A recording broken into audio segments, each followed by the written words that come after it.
अस्सलाम वालेकुम दोस्तों, मैं हूं बिलाल और आप देख रहे हैं कोड विद HPKY। दोस्तों, जैसे कि आपको पता है कि हमारी APIs कंप्लीट हो गई है, तो आज से हम इसके फ्रंट एंड का सीरीज शुरू करेंगे।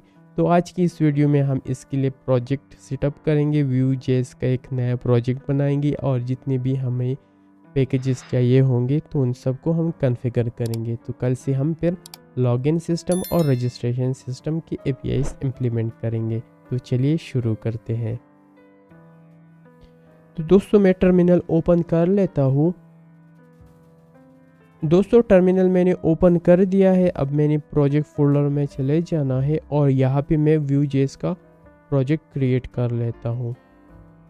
तो इस फोल्डर में हमारे बैकएंड APIs मौजूद है और जो फर्स्ट सीरीज़ हमारा गुजरा है उसका एक फ़ोल्डर मौजूद है। तो यहाँ पे मैं प्रोजेक्ट क्रिएट कर लेता हूँ। इस वीडियो में मैं Vue CLI यूज़ करूँगा। तो sudo npm create Vue at latest और प्रोजेक्ट नेम में फ्रंट एंड दे देता हूँ या social front end.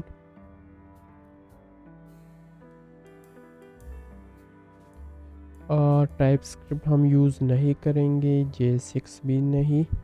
View router हम इंस्टॉल करेंगे, पिनिया भी हम इंस्टॉल करेंगे। ये टेस्टिंग के लिए हमें नहीं चाहिए और ये भी नो। ये स्लिंट हम ऐड कर लेंगे ताकि कोई मसला ना हो, या हम मैं अब नो कर लेता हूँ। हम जब एडवांस प्रोजेक्ट बनाएंगे तो उसमें फिर हम ये सब यस करेंगे। तो प्रोजेक्ट हमारा बन गया है। मैं फोल्डर पे चला जाता हूँ, सोशल फ्रंट एंड कर लेता हूँ और यहाँ पे मैंने इंस्टॉल कर लेना है npm। दोस्तों, हमारी पैकेजेस इंस्टॉल हो गई है। अब मैं प्रोजेक्ट को VS कोड में ओपन कर लेता हूँ। VS कोड में कोड ओपन हो गया है। मैं टर्मिनल क्लोज कर लेता हूँ और इसका बिल्ट इन टर्मिनल यूज़ करूँगा। यहाँ पे है मैंने कर लेना है sudo npm run dev। Server run हो गया है, लेकिन मैं सबसे पहले पोर्ट चेंज कर लेता हूँ। तो मैं ये Ctrl+C कर लेता हूँ और मैंने आना है package.json पे। यहाँ पे मैं दे देता हूँ पोर्ट 3000। ये हमने हाइपन पोर्ट करना है।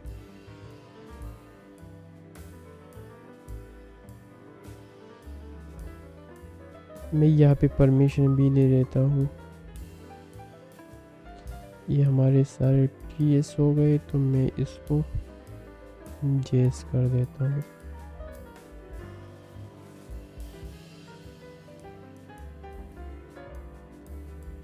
और अभी मैं सर्वर रन कर देता हूँ। ये 3000 पोर्ट पे ओपन हो गया है, तो यहाँ पे मैं ओपन कर लेता हूँ। दोस्तों, ये रन हो गया है और यहाँ पे राउटर भी बाय डिफ़ॉल्ट इंस्टॉल हो गया है, जैसे कि हमने वहाँ पे चूज़ किया था। तो हम इसको कस्टमाइज़ कर लेते हैं। जो जो चीज़ें हमें नहीं चाहिए उसको मैं कर लेता हूँ डिलीट।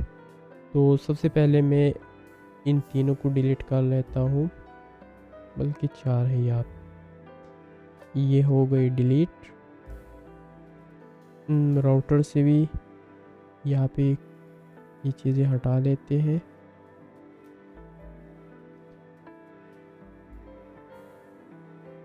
होम व्यू को हम रहने देते हैं और अभी हमने आना है, इसको भी मैं कर देता हूँ डिलीट। होम व्यू को मैं इस तरह ही रहने देता हूँ, इसको हटा दिया और यहाँ पे मैं हेलो वर्ल्ड कर लेता हूँ।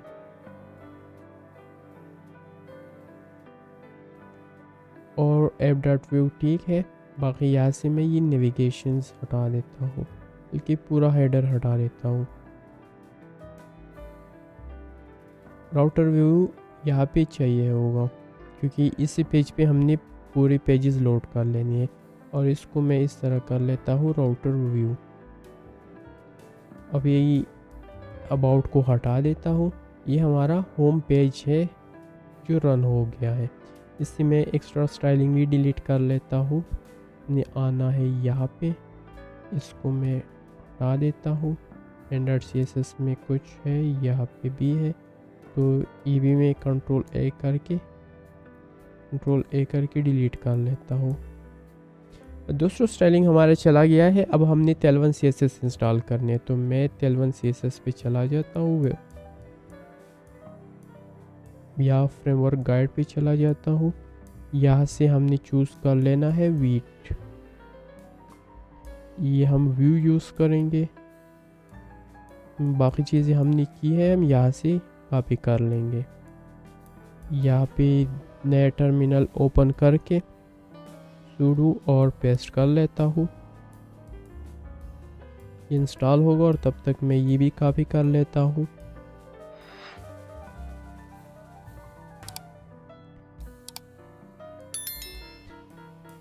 Tailwind CSS इंस्टॉल हो गया है। अब हमने इसकी कॉन्फ़िग फाइल्स क्रिएट कर लेनी है, तो वो मैं पेस्ट कर लेता हूँ। तो Tailwind कॉन्फ़िग भी हमारा क्रिएट हो गया है। ये अब हमने कंटेंट वहाँ से कॉपी कर लेना है, तो यहाँ पे मैं ये कंटेंट भी कॉपी कर लेता हूँ।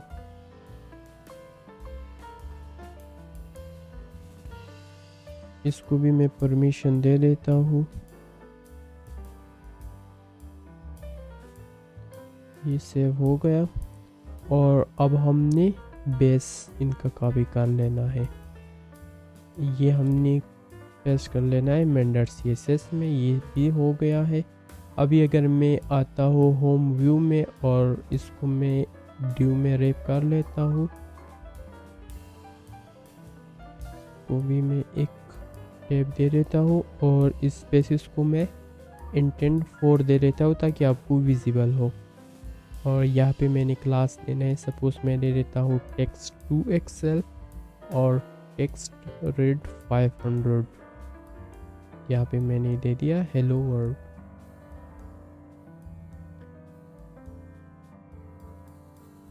ये मैंने अंदर दे दिया, ये यहाँ पे देना है। अभी हम यहाँ पे चेक कर लेते हैं, तो हमारा स्टाइलिंग अप्लाई हो गया है। इसके बाद हमारा स्टोर भी ठीक है, काउंटर स्टोर, इसको मैं कर देता हूँ डिलीट और हम अपना बना लेते हैं। यहाँ पे सपोज मैंने बना दिया कॉमन स्टोर .js और यहाँ पे मैं इंपोर्ट कर लेता हूँ define store from Pinia, export constant use common store equal define store. ये सबसे पहले हमने आईडी देनी है कॉमन स्टोर, फिर ऑब्जेक्ट सबसे पहले आएगा स्टेट और ये हमसे कॉलबैक मेथड एक्सपेक्ट करता है, तो हमने दे दिया यहाँ पे एक रिटर्न और यहाँ पे हमारे प्रॉपर्टीज़ आएंगे। तो सपोज यहाँ पे मैंने दे दिया टेस्ट और हेलो दे दिया। अब इसको मैं होम में कर लेता हूँ इंपोर्ट यूज़ कॉमन स्टोर और ये हो जाएगा store equal use common store. अब हम यहाँ पे स्टोर को एक्सेस कर सकते हैं, जैसे कि store.test, तो वो आ गया यहाँ पे। तो दोस्तों हमारा प्रोजेक्ट सेटअप हो गया है, राउटर भी हमारा इंस्टॉल हो गया है और स्टोर भी हमारा इंस्टॉल हो गया है। तो दोस्तों जितने भी हमें रिक्वायर्ड पैकेजेस थी वो हमने व्यू CLI के थ्रू इंस्टॉल की थी और Tailwind में हमने सेटअप कर दिया है। तो जितने भी पैकेजेस की हमें ज़रूरत थी, जैसे कि राउटर हो गया, स्टोर हो गया और Tailwind CSS, तो वो हमने इंस्टॉल कर दी है। मैं इसको भी स्पेसिस कर देता हूँ 4 को, ताकि क्लियर आपको नज़र आए। दोस्तों एक और चीज़ भी मैं कर लेता हूँ, वो भी अगर आप देखें तो राउटर फोल्डर के अंदर हमारा है index.js, तो इससे आपको कन्फ्यूजन होगी जब भी मैं इस फोल्डर को ओपन करूँगा। तो मैं इस तरह कर लेता हूँ कि index.js को मैं router.js कर लेता हूँ और इसको मैं फोल्डर से बाहर कर लेता हूँ, राउटर फोल्डर हमारा डिलीट हो जाएगा। तो ये डायरेक्ट राउटर फाइल होगा। तो जब भी मैं router.js को ओपन करूंगा तो आपको यहाँ पे नज़र आएगा कि router.js मैंने ओपन किया है, तो फिर कोई कन्फ्यूजन ना होगी। और यहाँ main.jsp में मैंने इसको सेव करना है।